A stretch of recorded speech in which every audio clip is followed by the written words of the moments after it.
Yeah, I think he Didn't wanted Kayce to know who the man of the house is. I think it was a little bit of two moose banging racks, and whichever one runs away first. It was a little bit of that. It was a power play. He wasn't just going to have his ranch hands do it. He was going to do it himself and literally put his brand on it. John seems to have some level of guilt to that, but that doesn't mean he's not going to be capable of similar actions moving forward, I don't think. Episode 6, it was titled The Remembering.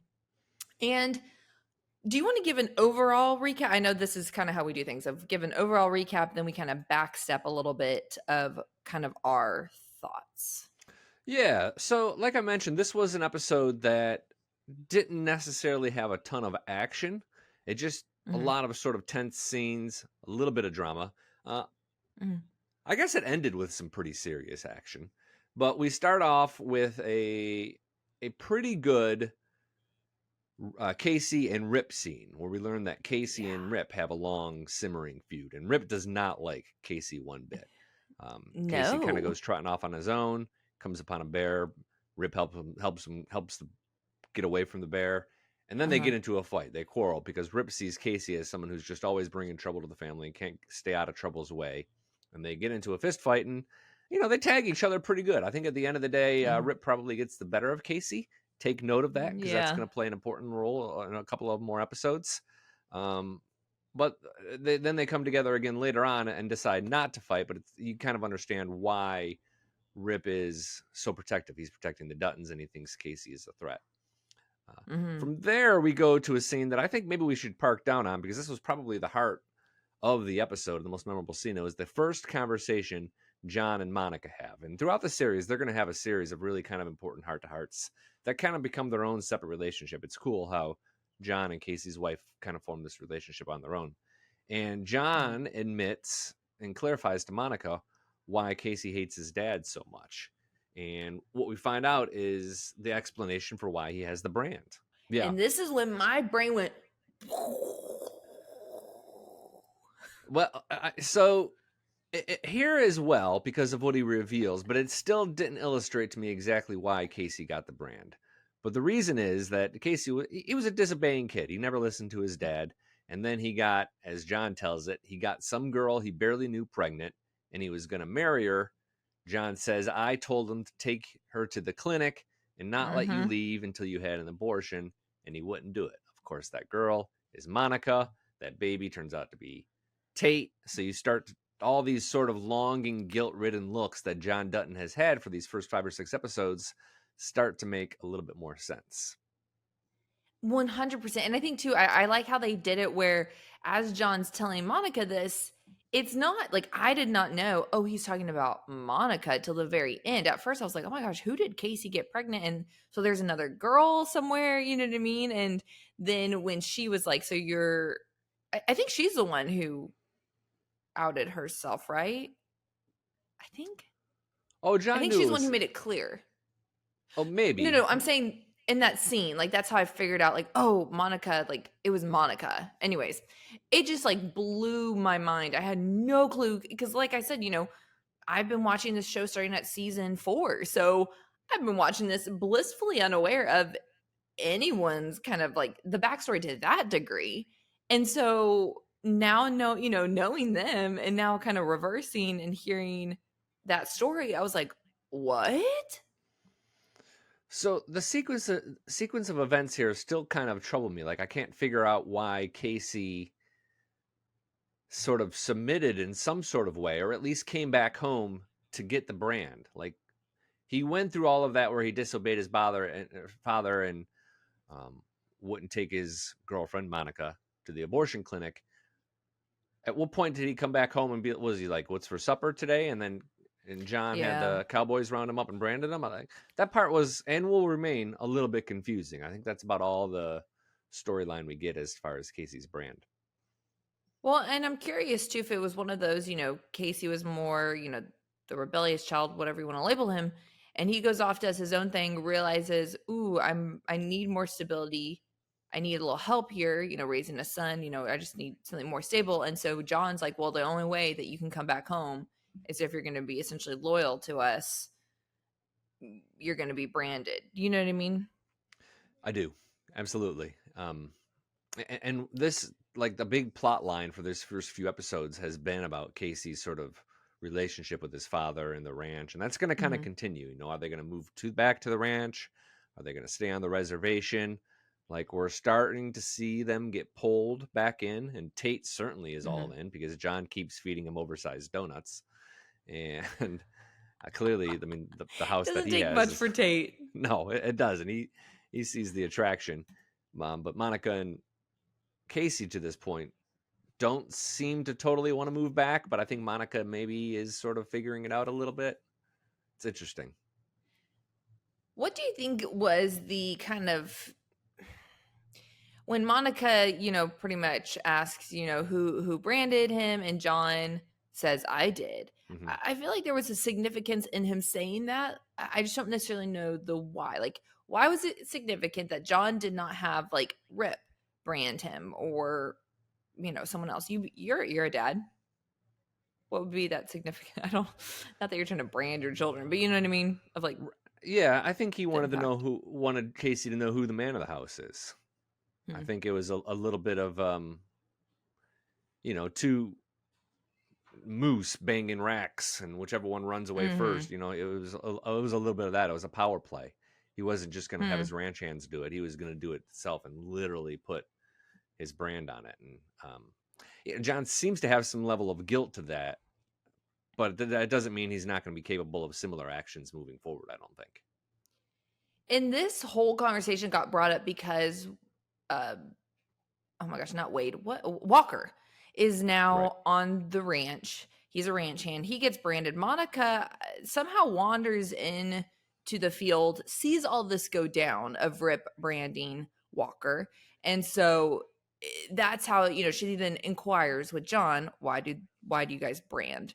And then that's where, this whole development of story about Kayce, Monica, John, that whole situation. Like, that's how this conversation got started. You want to fast forward a little bit in the episode to kind of finish out Monica's plot line for the show, because pretty significant developments with her, and she's taking Tate to school, and she gets out and there's a fight at the school. Why don't you describe what happened there? Because that was a pretty chilling scene, I thought. She, was trying to do what was best, come in as a disciplinarian, stop the fight. Well, she gets in the middle of it, essentially, and a swing gone wrong. Essentially, it wasn't meant for her, but by default of her putting herself in that situation, she gets knocked out. And I mean, like, knocked out cold. She's on the ground, Tate's screaming, mom. And you're kind of left of like, and she's bleeding, if I remember. Anyways, and yeah, if I remember correctly, but and then you flash forward and they're in the hospital. Kayce's there. Her grandfather, right, is also there. Felix, yep, Grandpa Felix. Felix is there. And I think what was chilling for me is the doctor said, once they got her stable, they said, because Kayce was like, I want to see my wife, and they're like, we really don't suggest that, but we're also not going to stop you. And it was a scene, she's super swollen, all black and blue, and it was a scene that he was like, man, I wish I hadn't had seen it. That was a pretty ugly little fight scene. You know what? I also just realized I might have actually given, sorry, I realized I think the episode ends with her on the ground. I don't think we're in the hospital quite yet. Yeah, you got a little ahead of yourselves because you've watched ahead. I know. I'm so sorry, guys. So Kayce does see her at like the school nurse, and they wrap her up, and then he takes her home. And then the episode ends. She's having she faints, and the episode ends dramatically. Like they put her in the back of the truck, and they're rushing her to the hospital. And it's this whole is Monica going to make it? I mean, spoiler alert: she's been around for 5 seasons, so she pulls through. Maybe I didn't spoil too much. Yeah. I'm going to give you a little bit of a heads up here, and I don't know if you've gotten this far ahead, but the path that she's on right now is going to lead to an introduction of a new character played by the man who plays Sam in 1883. Remember, Sam is Elsa's husband in 1883. Yeah, he's part of Bay. Yellowstone. Yeah. Okay. So I look for haven't that. gotten that far, so. The Kayce, we start to see, and I think this is maybe the origin points. Some people get really upset with Monica, and they think Monica is Debbie Downer for Kayce, and she's holding him back. And I've just never really understood why that is. Like, she does seem to get herself in a lot of sort of ridiculous or really unfortunate kind of moments or injuries, and they sort of stack up to the point where it's almost distracting from the plot line. But as a character, she's not really trying to hold Kayce back. She's just like him, also trying to figure out what's best for her family, and the answer isn't super clear. Yeah, I don't have an issue with Monica right now. I think where she got annoying more so in season 4 and beyond is just anytime something was going wrong, it happened. She was the source. I think that, it's always like, oh, okay, here we go again. Okay, here we go again. Like this aspect of Monica doesn't bug me right now. Well, I don't, yeah. That's how it is for season 1, 2, and 3 as well. Like, she is kind of like right there at the origin or at the root of a lot of the problems. But it's not like she's making it or she's stirring up trouble necessarily. Although it just maybe she does. She's kind of wrong place. Yeah, I was like, wrong place, wrong time right now. Right now. For now she is. So kind of watch Monica and let me know if your feelings change on her. Because I don't know, she's an interesting character. The acting isn't always the best, but I've still always liked her as a character. Like, she brings some heart and humanity to sort of the ranch, which is needed. The scene that dialogue-wise I thought was so good was when the governor was talking to Beth, and she said, "You're emotionally stunned as if you're still a 14-year-old who hasn't dealt with trauma." This is not word for word, man, I was like, that was the most beautiful description. And she pretty much told her, like, to get over trauma, like, you've got to, she is essentially like how Beth is reacting is as if she's a 14-year-old. I don't know how old Beth is supposed to be now, because she never dealt with the trauma that she experienced when her mom died, all the above. And I was like, wow, that was a beautiful way to say that. She's not wrong either. Let's back up a little bit and set that scene because there are some other important things that happened there. It's a scene early on in the episode. Beth and Jamie go to visit the governor, the district attorney, and it's just the four of them and the governor. It's just the four of them in the room at first. And they're talking about Jamie running as an independent for district attorney. Beth's role is sort of undefined. I don't know what political role she has in mind or what political role John Dutton has in mind for her. But she's at the meeting as well, and she's acting up. Like, she's just shooting her mouth off, and they introduce Jamie's new chief of staff, who we'll get to in a minute. And Beth, her quote is, "Can my whore be a 6-foot fireman who loves Jesus?" Like, she just totally undercuts this woman. I just cannot with her. I just cannot. Yeah, that's a great Bethism right there. So Beth and the governor have a one-on-one. The governor clears the room and has this one-on-one where she basically says, "You can't bully me, Beth. You're acting like a 14-year-old child, and you can't bully me." And then Beth, she fires back in some pretty effective ways, saying basically, "If you sleep in my mother's bed again, I'll end your career." And they kind of leave it at that, where maybe there's a healthy fear and respect, sort of the other. Would you call it that? Maybe. Yeah. I feel like Beth tried to inflict a healthy amount of fear. Into anyone she comes in contact with. But I feel like it's one of those of it's just maybe a little bit of mutual respect that they are both semi-terrifying women.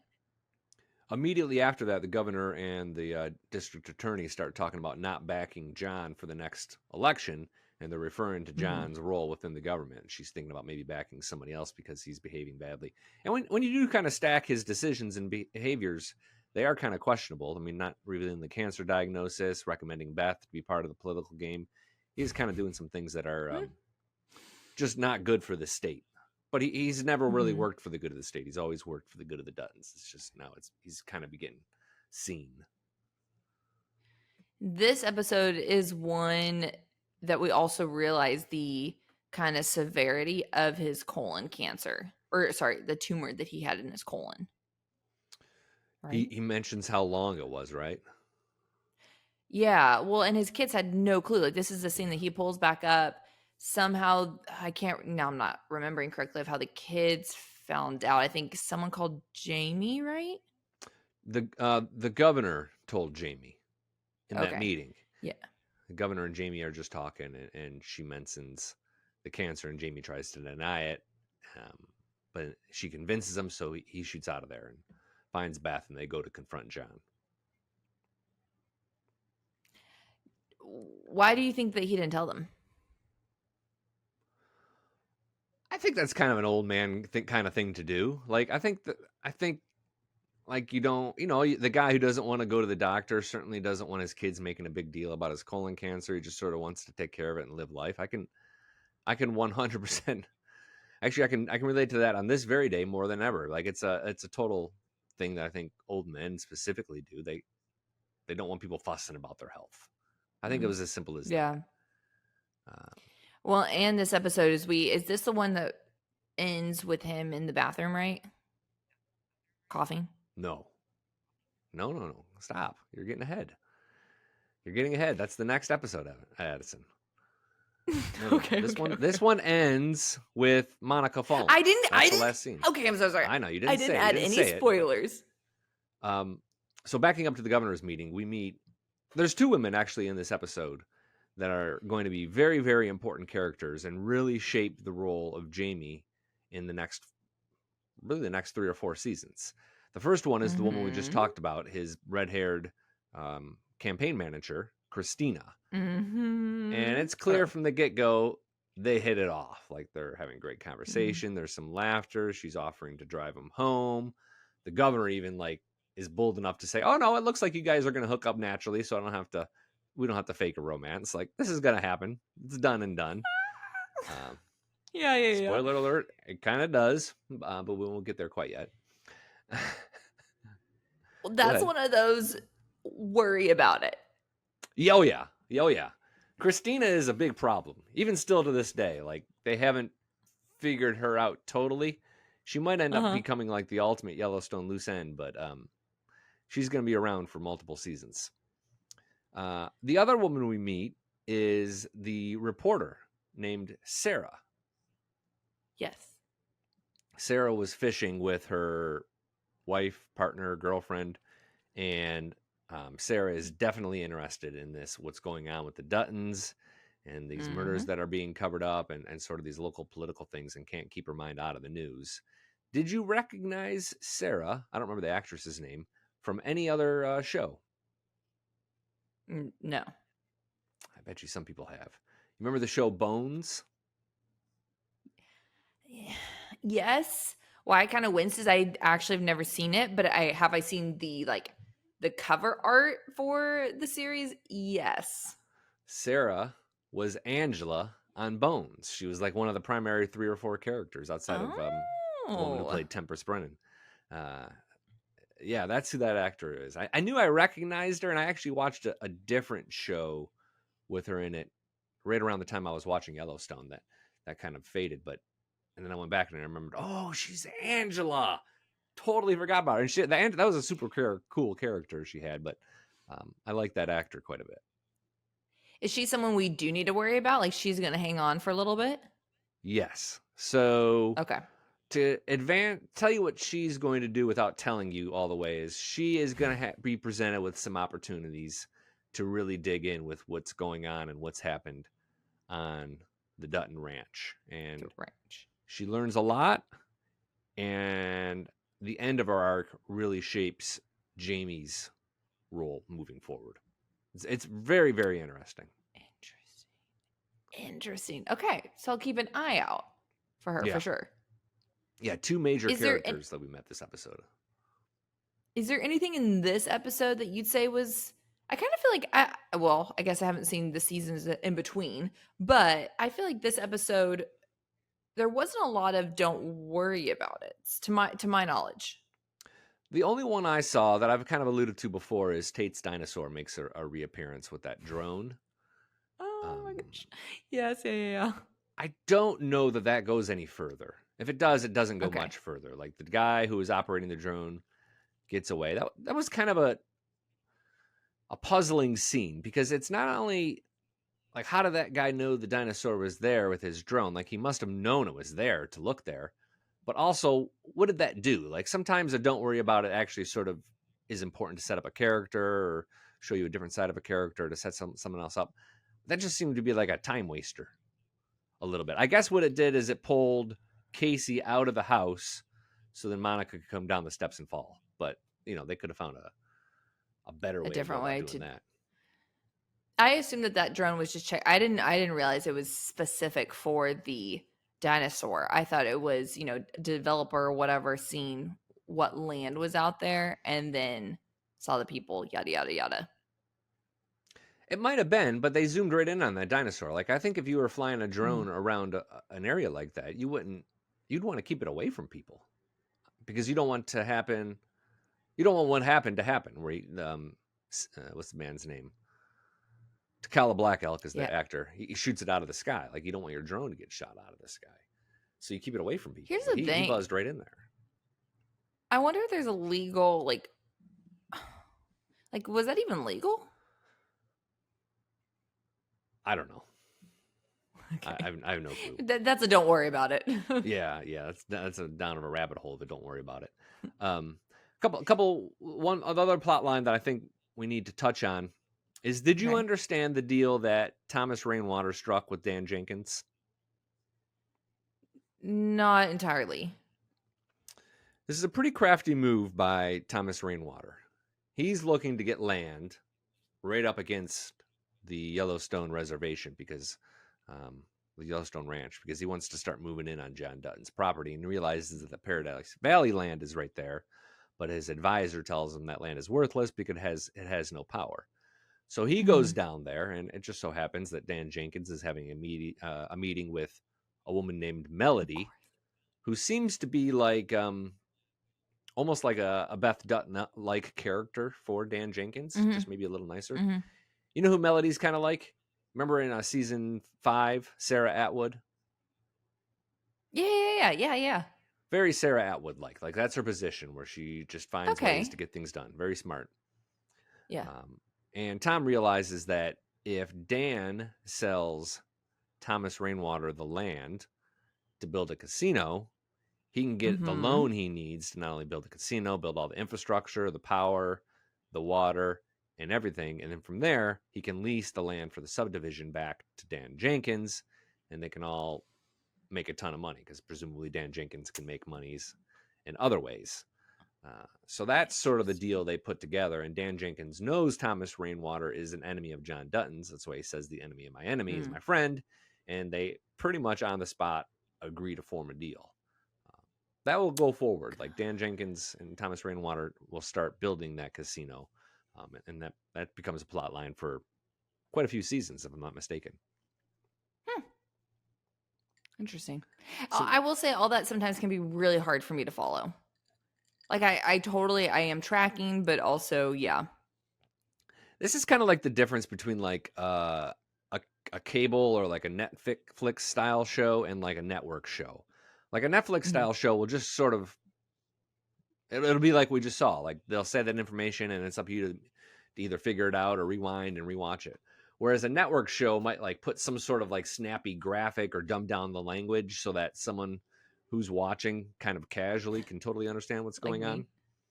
Yeah. Well, I mean, I think I didn't totally get it the first time either. And there's a lot of stuff like that on Yellowstone. You're like, huh?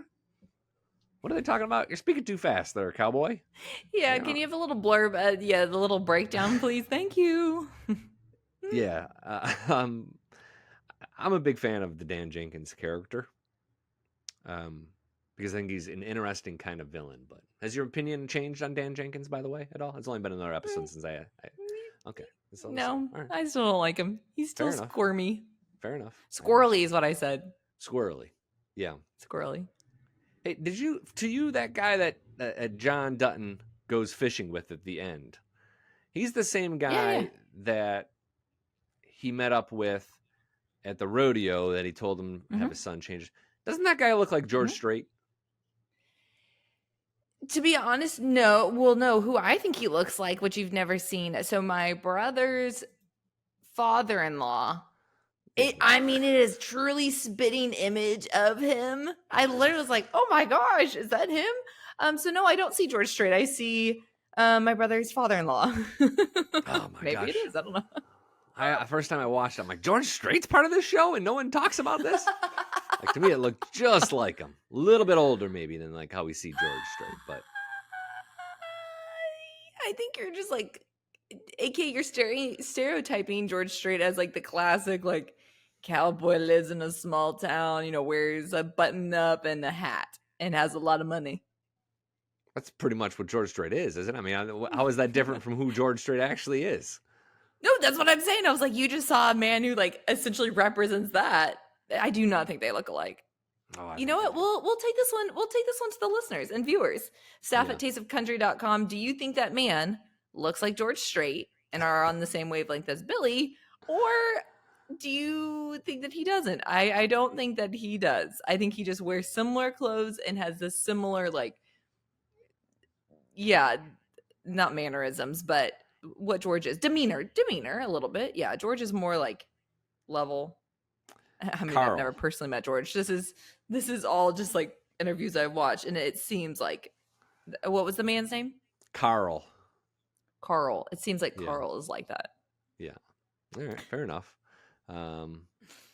Anything else from the episode that you wanted to wax poetic on, or details you had questions or comments about? No, my biggest one was just the realizing the Kayce and Monica, like how they came to be. The only other thing is I didn't realize, because season 4, when I entered, I didn't see the tension between Rip and Kayce. And so I had no clue until this episode 6 of season 1, that there was tension there. I kind of had forgotten about it as well, because they seem to have worked over their differences by some of the late seasons. But it is a fairly important plot point in season 1, and it does get resolved in a pretty interesting kind of way. Like, this is like Yellowstone's writing at its best, season 1 and season 2, when there was a lot of time and thought put into it. Like the scene you referred to between Beth Dutton and the governor, and like the Rip and Kayce scenes. Like, these are really sort of well thought out, well executed plot lines. And it's nice to see those again and treasure them. Well, as always, thank y'all so much for listening. You can rate and review us on Spotify and Apple Podcast, as well as YouTube. We have recap videos every week, as well as this podcast. So head on over there, subscribe, hit that notifications button. And as always, the Dutton Rules Yellowstone podcast is another invigorating Townsquare Media podcast. Invigorating!